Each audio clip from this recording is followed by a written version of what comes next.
Look how pretty that is. Oh my god, ang ganda!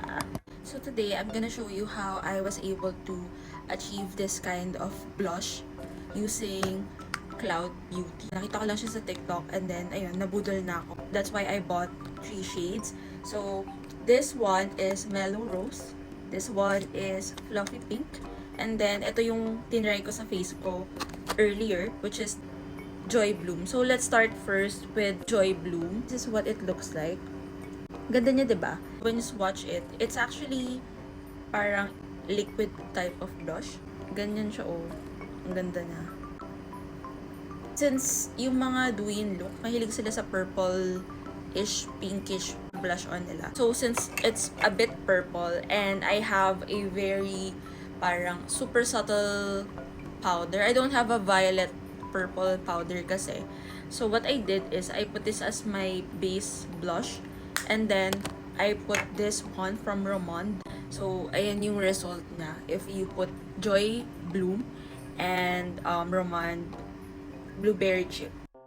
Super subtle lang nung pink niya. So, parang nag-blend sila well together. The next shade would be Fluffy Pink. So, ito yung packaging nila.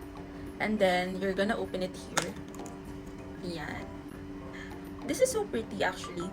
Let's swatch si Fluffy Pink. So, ang ganda lang nung pagkaka-pink niya. So, let's start swatching it. Wow. Okay. Magkaiba sila ng color.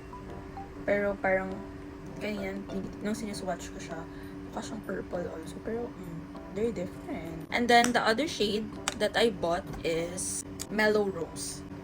Oh, okay. This is what she looks like. So now, let's watch her. Oh, parang kamukha na yung sa Get Ready With Me ko na blush. Let's put it here. Oh, wow! Ganda niya. Let's blend it. Okay. I think this is a really good base blush. So, if you guys wanna try parang yung mga light bebe shades ng mga blush, I would recommend Cloud Beauty. This is just 199 pesos, pero I bought it on sale. I think nasa 179 ko lang siya nabili. Ayan sila if you guys wanna buy it.